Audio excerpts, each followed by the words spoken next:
Hello and hey, this is Zerogokin Reviews, and today we'll be looking at the JoyToy Invictor Warsuit. I should probably explain what 40k is, and you know what? Today is that day. So what's this Warhammer, and why are there 40,000 of them? You know the saying, killing one person makes you a murderer, but killing 1,000 makes you a hero. You actually want to hear more in anime than anything. Well, 40k is a very heroic setting. Some may question my right to destroy a world of 10 billion souls. But those who truly understand realize that I have no right to let them live.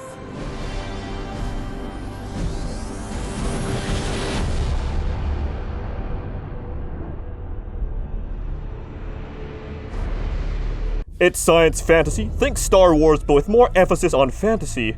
In the Rogue Trader days, I think it was like Warhammer Fantasy in space. But as it exists now, it's become more its own thing. Although many classic fantasy tropes are present here and warped. Both thematically and literally. Nothing is good or pure in this setting, except for maybe the orcs. It's all horrible in all the right ways, without forgetting that this is all a bit silly as well. I love it. That's all you need to know. Oh, and I guess in the grim darkness of the 40th Millennium, there's just like war and allegedly not a lot else. There is only war. So what is an Invictor Warsuit?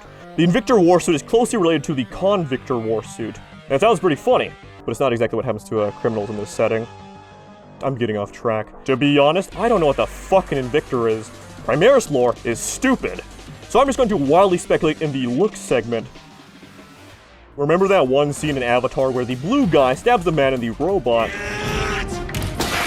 I guess someone saw that and thought, what a fucking great idea. Not to mention, this is 40k. We also have blue men, and they're more dangerous. Heck, if you still want to get stabbed, their race of valued allies have you covered. Granted, this isn't as dumb as a penitent engine, and maybe equally as dumb as Space Marines not wearing helmets. Now, I'm all for rule of cool. The problem here is this cool? The idea that some fucker is just pasted unprotected in front of a penitent engine, while very silly, is also fucking metal. And Space Marines not wearing helmets is impractical, but it's cool. And it's practical from a storytelling perspective.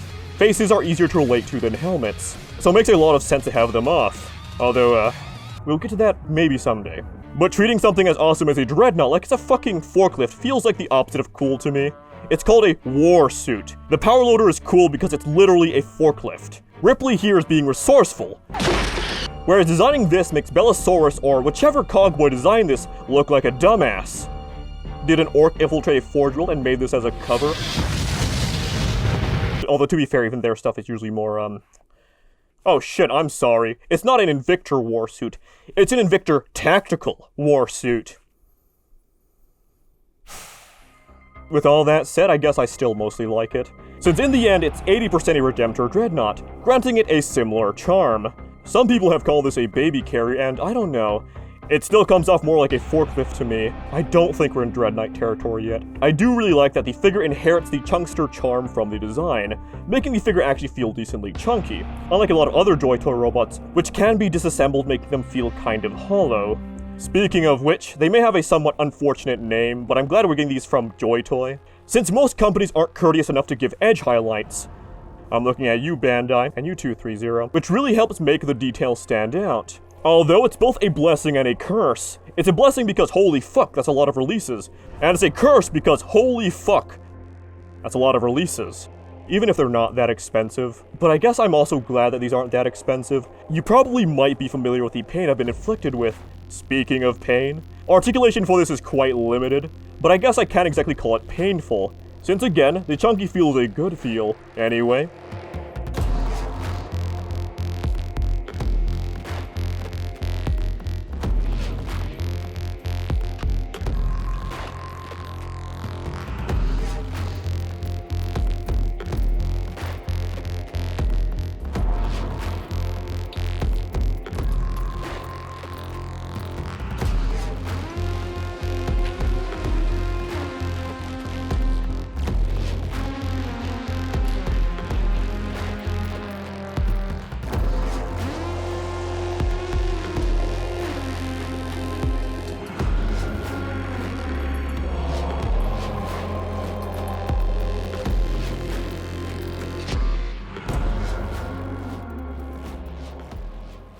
Yes, I'm going to call the primaries an accessory, since I do think this is a crime.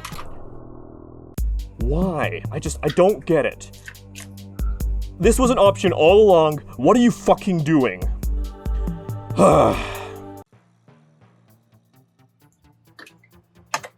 And yeah, that's it. I'm probably going to do a video about the Primaris figures, so I won't talk about it in this video. It's a fine figure though. Guts, Mazinger, Ludens. Overall, I want a Redemptor, which means it's good that they're making them. And yes, I'm probably getting too many of these.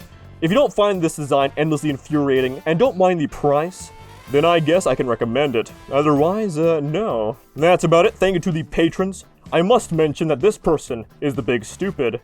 Also, thank you to Photon Lab Reviews for their recording contributions, and I'll see y'all next time.